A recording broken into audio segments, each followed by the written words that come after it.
Vande Mataram reporter live में आपका स्वागत है। देश से लेकर दुनिया तक राजनीति के गलियारों की खबर, हर उस बड़ी खबर पर हमारी पैनी नजर है। हमारे इस कार्यक्रम में शहर शहर से रिपोर्टर जुड़ेंगे जिनसे हम बड़ी खबरों पर अपडेट लेंगे। यूपी से हमारे स्टेट हेड राघवेंद्र प्रताप सिंह हमारे साथ जुड़ गए हैं। इसके अलावा नरेश धाकड़े आगरा से हमारे संवाददाता हमारे साथ जुड़ गए हैं। सबसे पहले राघवेंद्र, आपके पास आते हुए क्या कुछ खास खबरें हैं? आज साल का पहला दिन भी है। सुनिए, साल का पहला दिन है और ये बताते हुए अच्छा भी लग रहा है कि पूरे लखनऊ में आज सुबह से ही धूप खिली हुई है। तो जो गलन वाली ठंड थी, कुहासे थे, उससे आम जनता को राहत मिली है। वहीं अगर नगर निगम की बात कर लें तो नए साल पे भी जगह जगह अलाव की व्यवस्थाएं कराई गई थी। हर रैन बसेरों में भी अलाव की व्यवस्था कराई गई थी कि जो 9 वर्ष का जश्न है, वो जो रैन बसेरे में फंसे लोग हैं या जो गरीब हैं, मजदूर हैं, जो जगह जगह कॉलोनियों में बाहर रहते हैं, जैसे तमाम ऐसे अपार्टमेंट्स हैं जहाँ के वॉचमैन जो नीचे रहते हैं, उनके लिए भी अलाव की व्यवस्था सुनिश्चित कराई गई थी। ये देखकर अच्छा लगा। वहीं मुख्यमंत्री योगी आदित्यनाथ ने पूरे प्रदेश वासियों को आंग्ल 9 वर्ष की बधाई दी, शुभकामना संदेश दी और सबके दीर्घायु होने, स्वस्थ होने की कामना की। प्रभु श्री राम से उन्होंने आराधना भी किया कि पूरे प्रदेशवासी स्वस्थ रहें और वो अपने जीवन यापन को सुचारू रूप से चलाते रहें। वहीं हम डीजीपी की बात कर लें तो राजीव कृष्णा ने भी साल भर का लेखा जोखा प्रस्तुत किया। लेखा जोखा प्रस्तुत करने के बाद भी उसके बाद उन्होंने पूरे प्रदेशवासियों को बधाई दी। इसके अलावा इस समय बात कर लें तो उत्तर प्रदेश के हर जनपद में जितने भी धार्मिक स्थल हैं, जितने भी मंदिर हैं, वहाँ पे बहुत ज़्यादा भीड़ लगी हुई है। हम लखनऊ के हनुमान सेतु की बात कर लें, माँ चंद्रिका देवी मंदिर की बात कर लें, अयोध्या श्री राम मंदिर की बात कर लें, हनुमान गढ़ी की बात कर लें, या गोरखपुर में गोरखनाथ मंदिर की बात कर लें, वाराणसी काशी विश्वनाथ की बात कर लें, या मिर्जापुर में माँ विंध्यवासिनी की बात कर लें, तो जितने भी मंदिर हैं चित्रकूट से लेकर वाराणसी, गोरखपुर, प्रयागराज, लखनऊ, अयोध्या, हर जगह मंदिरों पे लंबी भीड़ लगी हुई है। और हर व्यक्ति यही चाहता है कि हम पहले अपने आराध्य का दर्शन कर लें, उसके बाद नए साल की शुरुआत करें। और ये भीड़ पूरे आज दिन भर देखने को मिलेगी। हर जगह पुलिस का पहरा बैठाया गया है। जिस तरह सीएम योगी आदित्यनाथ ने निर्देश जारी किए थे कि सुरक्षा से कोई समझौता नहीं होना चाहिए, अतिरिक्त पुलिस फोर्स लगाइए, तो सारे मंदिरों पे लगे हैं। इसके अलावा हर चौराहे पे भी पुलिस फोर्स लगाए गए हैं ताकि 9 वर्ष के जश्न में किसी को कोई खलल न पैदा हो, कहीं से कोई अप्रिय घटना न घटे। जी सुनिए। बिल्कुल राघवेंद्र, देखिए जिस तरीके से पहाड़ों में बर्फबारी हो रही है और ठंड का मिजाज भी अलग ही यहाँ पर नजर आ रहा है मैदानी क्षेत्रों में। अगर मैं वहाँ की बात करूँ उत्तर प्रदेश की, तो किस तरह का वहाँ पर अभी मौसम बना हुआ है और क्या लोगों का आना जाना इससे इफेक्ट हो रहा है वहाँ पर? बिल्कुल, अगर समूचे उत्तर प्रदेश की बात कर लें, पूर्वांचल की आबो हवा अलग है, बुंदेलखंड की अलग है, तो अवध प्रांत की अलग है। वहीं दिल्ली एनसीआर की बात कर लें, जहां एक्यूआई लेवल बहुत हाई रह रहा है, वहां का अलग है। और पश्चिमी यूपी की खास करके बात कर लें, बिजनौर की, पीलीभीत की, मुरादाबाद की, रामपुर की, तो यहाँ की आबो हवा अलग है। मौसम विभाग ने जो अलर्ट जारी किया था उसमें तो अगले 3-4 दिन बारिश बूंदाबांदी का था, कुहासे का था, लेकिन प्रदेश के आधे से अधिक जनपदों में आज धूप खिली हुई है। लेकिन संभावना है, मौसम विभाग ने जैसी चेतावनी जारी की है कि आने वाले समय में शाम तक या कल तक बूंदाबांदी देखने को मिल सकती है। लेकिन एक राहत भरी खबर है कि धूप निकलने के बाद से जो गलन वाली ठंड थी, कुहासे थे, जिससे विजिबिलिटी की बहुत समस्या होती थी, लोगों को आने जाने में दिक्कतों का सामना करना पड़ता था, चाहे सड़क मार्ग की बात कर लें, रेल मार्ग की बात कर लें या हवाई यात्राओं की बात कर लें। जिस तरह से विजिबिलिटी के कारण घंटों घंटों गाड़ियां लेट रहती थी, तमाम एक्सीडेंट देखने को मिल रहे थे, उससे थोड़ा सा निजात मिला है। तो एक तरह से कहा जा सकता है कि आंग्ल 9 वर्ष पे एक तरह से प्रदेशवासियों को हर क्षेत्र में थोड़ी सी राहत मिली है, चाहे हम मौसम की बात कर लें, कुहासे की बात कर लें, या फिर ये जो भीड़ लोगों की लग रही है, पुलिस की तरफ से जो व्यवस्था मुहैया कराई जा रही है, उसको लेकर काफ़ी लोग आज सुकून महसूस कर रहे हैं। जी सुनिए। बिल्कुल राघवेंद्र, इसके अलावा आज साल का पहला दिन है और आज से 2026 की शुरुआत हो गई है। क्या कुछ उम्मीदें लगा सकते हैं युवा, जो क्योंकि भर्ती भी निकाली गई है और बड़ी सौगातें इस साल मिलने वाली हैं उत्तर प्रदेश वासियों को? बिल्कुल, उत्तर प्रदेश वासियों की बात कर लें तो सोनिया, पिछले 8.5 सालों में योगी सरकार द्वारा लगभग 9 लाख सरकारी नौकरियां दी गई हैं। इसके साथ ही साथ एमएसएमई के माध्यम से करोड़ों लोगों को ओडीओपी के माध्यम से रोजगार से जोड़ा गया है।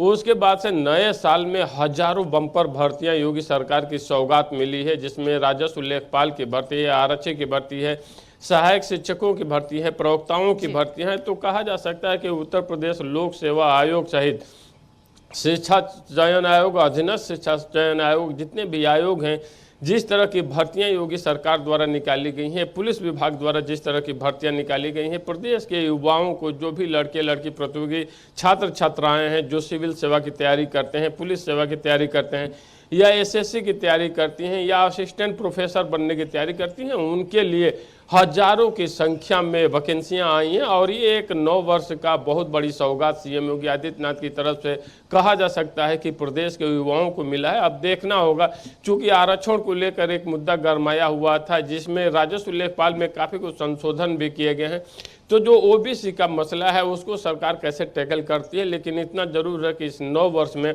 हजारों लोगों को, लाखों लोगों को एक नौकरी की बहुत बड़ी सौगात मिलने जा रही है। ठीक है राघवेंद्र, आपके पास लौटूंगी। नरेश धाकरे हमारे साथ जुड़ गए हैं, उनसे ज्यादा जानकारी ले लेते हैं। नरेश, क्या कुछ खास खबरें हैं आज आगरा से?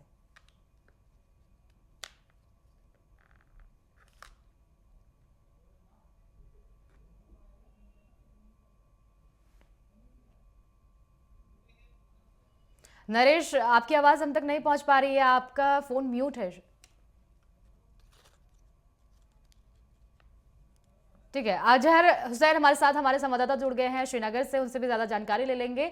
आपके पास लौटूंगी नरेश। अजहर, क्या कुछ खास खबरें हैं? आज पहला दिन है नए साल का और आज के दिन वहां पर पर्यटकों की ज्यादा भीड़ देखने को मिलती है। इस वक्त किस तरह का नजारा देखने को मिल रहा है श्रीनगर में? तमाम जो है दर्शकों को कश्मीर की जो नेटवर्क टीम है उनकी जानिब से सबसे पहले बधाई है। और दूसरी जानिब अगर हम बात करें चीफ मिनिस्टर या एलजी मनोज सिन्हा की जानिब से भी ट्वीट करके जो है तमाम तरह के लोगों को मुबारकबाद पेश की गई है। लेकिन इसके साथ ही नए साल के आगाज से ही जो बीती रात जो है जश्न का समा जो गुलमर्ग में, पहलगाम में और सोनमर्ग में देखने को मिला, जिसमें हमने देखा कि गुलमर्ग में भी काफी सारे जो पर्यटक थे वो आ गए और यहाँ पे काफी सारा जो जश्न का समा था वो यहाँ पे देखने को मिला। अगर हम पहलगाम की बात करें तो पहलगाम में हालांकि रात देर गए तक बारिशें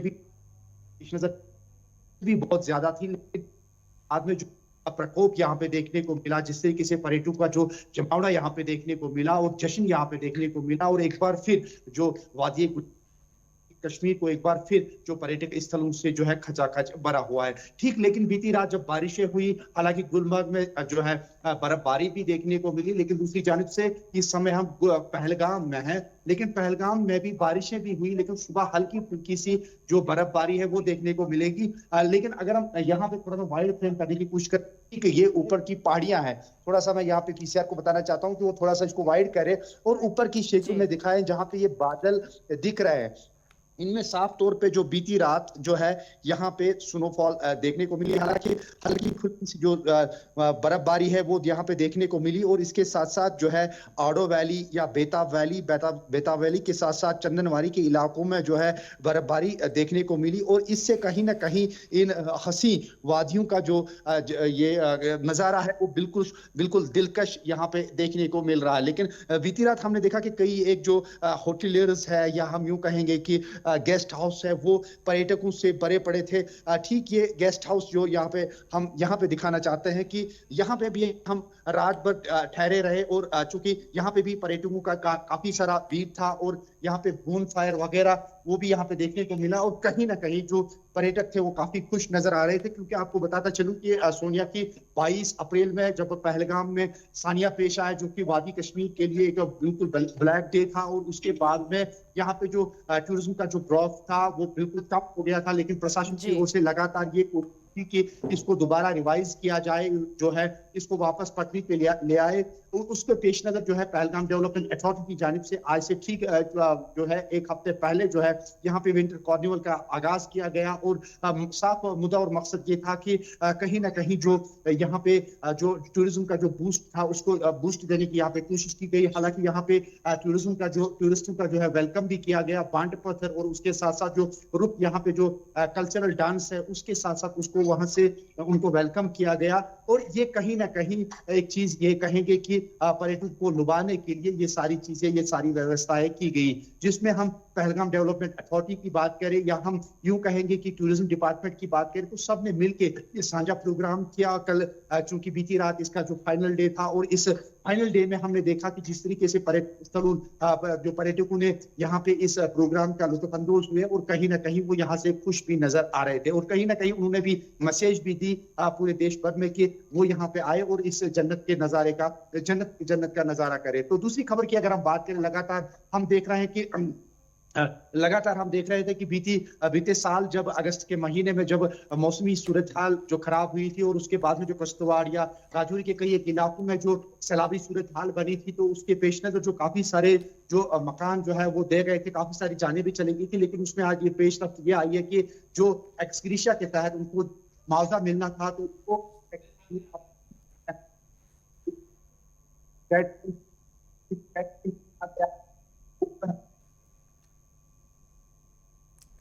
ठीक है अजय, आपके पास लौटूंगी। आपकी आवाज हम तक नहीं पहुंच पा रही है, ब्रेक हो रही है आपकी आवाज। नरेश हमारे पास फिर से जुड़ गए हैं। नरेश, आपके पास आते हुए क्या कुछ खास खबरें हैं आज नरेश आगरा से?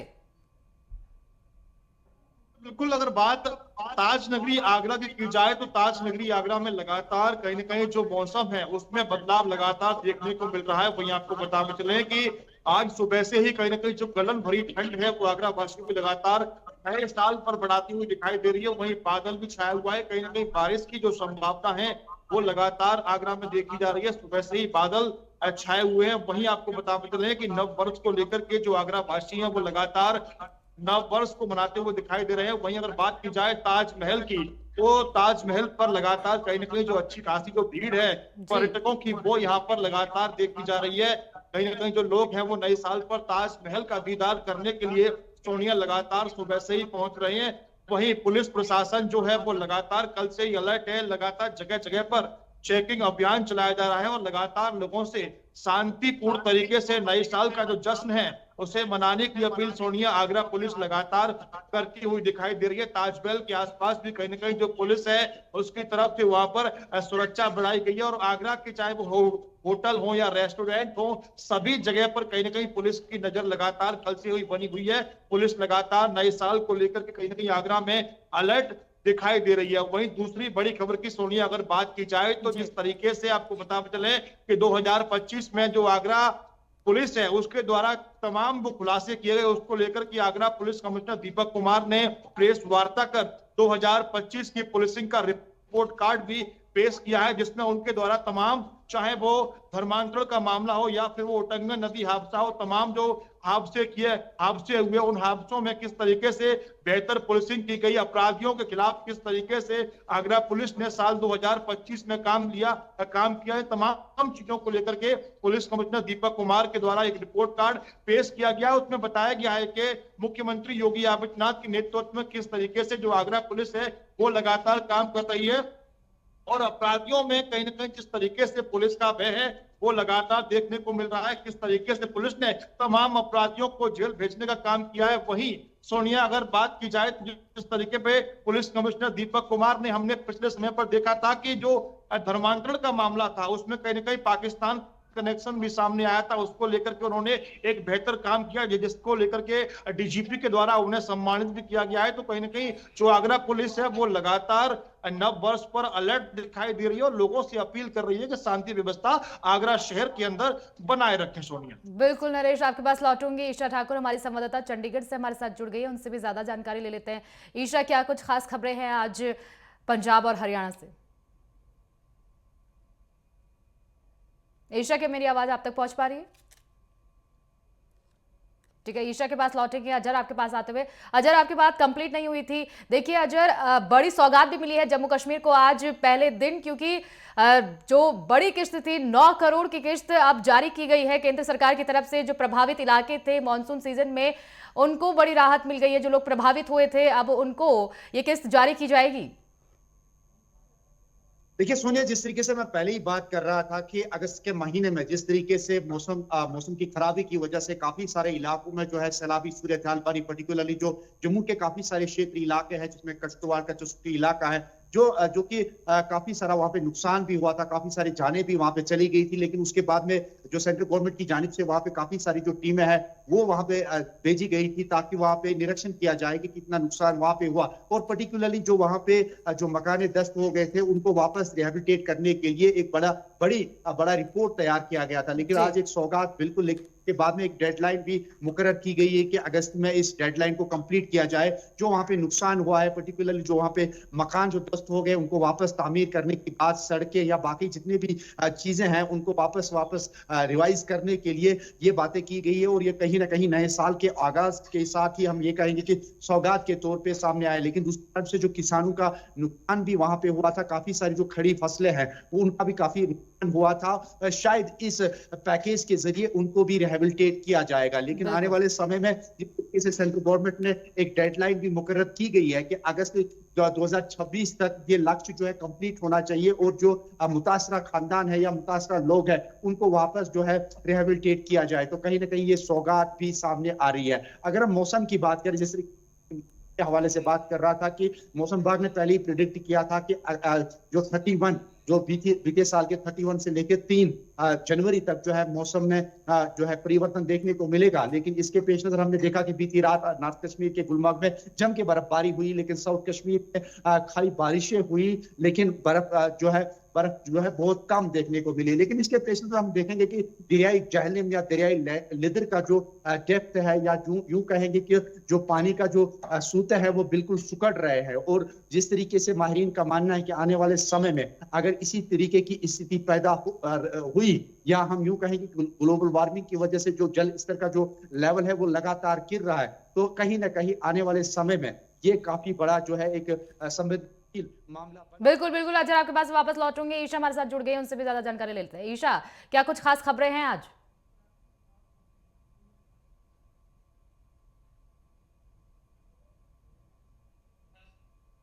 26 का आगाज हो चुका है। आज पहला दिन है, 1 जनवरी है और आज कई सारे बदलाव भी होने हैं।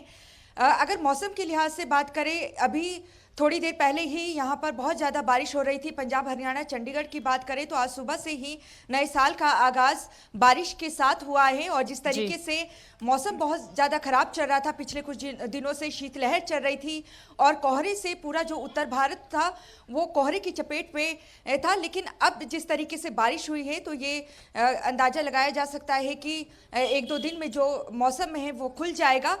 लेकिन मौसम विभाग की तरफ से फिलहाल कोहरे, घने से घने कोहरे का अलर्ट जो है आज के लिए भी जारी किया गया था, ऑरेंज अलर्ट, और ये 3 तारीख तक जारी रहेगा।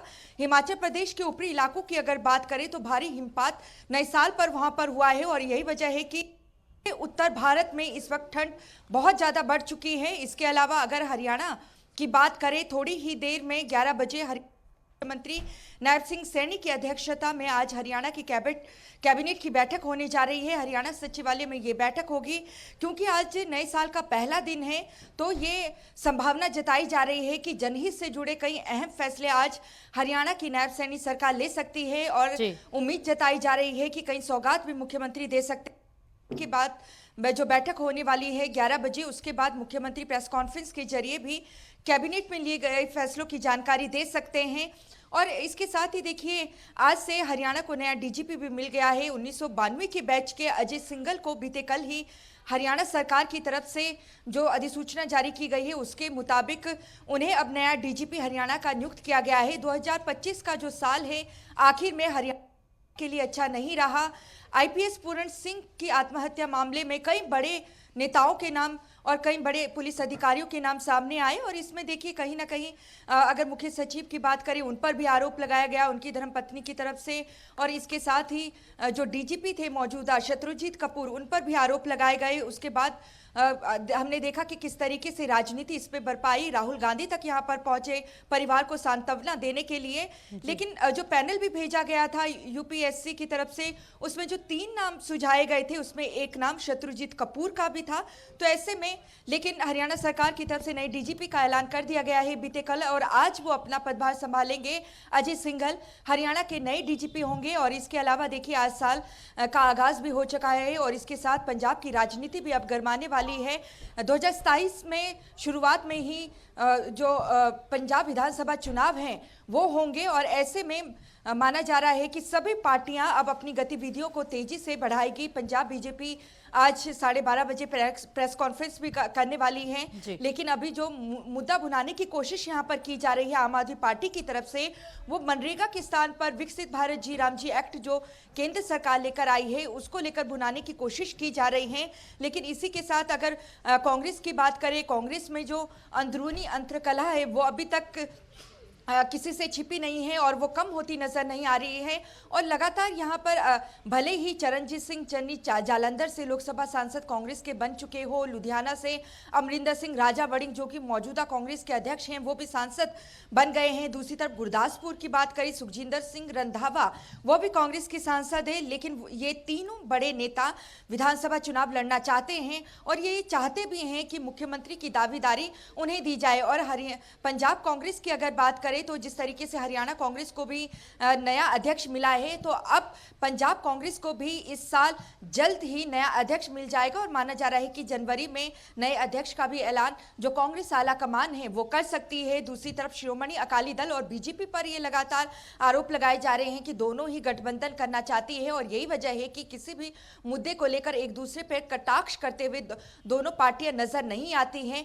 आम आदमी पार्टी की अगर बात करें तो यहाँ पर जुट चुकी है चुनावी मैदान में अरविंद केजरीवाल की बात करें जो कि आपके सुप्रीमो हैं, वो खुद यहाँ पर चंडीगढ़ में इस वक्त मौजूद हैं, डटे हुए हैं। मनीष सिसोदिया को जिस तरीके से यहाँ पर प्रभारी नियुक्त किया गया है आम आदमी पार्टी ने, तो आम आदमी पार्टी चाहती है कि जिस तरीके से एक लहर देखने को मिली थी 2022 के विधानसभा चुनाव में 92 सीटें 117 में से आम आदमी पार्टी के खाते में आई थी, तो ऐसे में पूरी कोशिश है कि वही करिश्मा यहाँ पर कर पाए। लेकिन जमीनी स्तर पर जो जनता है उनके कामकाज से खुश नहीं है। आम आदमी पार्टी के अलावा बीजेपी की अगर बात करें तो बीजेपी काफी कमजोर है, लेकिन कोशिश उनकी यही है कि किस तरीके से दूसरे राज्यों की तरह पंजाब को भी फतेह किया जाए। और यही वजह है कि लगातार जो केंद्रीय मंत्री हैं उनका आगमन इस साल भी होने वाला है और कई सौगातें वो दे सकते हैं। और एक शेड्यूल यहाँ पर बनने जा रहा है केंद्रीय गृह मंत्री अमित शाह का।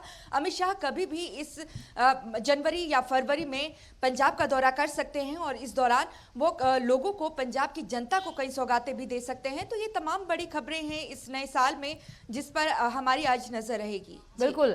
इसके अलावा ईशा, कैप्टन पूर्व मुख्यमंत्री पंजाब के कैप्टन अमरिंदर सिंह की वापसी को लेकर अब सवाल उठने लगे हैं। कांग्रेस दो गुटों में बढ़ता हुआ नजर आ रहा है। एक गुट चाहता है कि कैप्टन की वापसी हो, लेकिन दूसरा चाहता है कि ये पुरानी राजनीति है, उन्हें वापस नहीं आना चाहिए। इस तरह की अटकलें अब तेज हो गई हैं।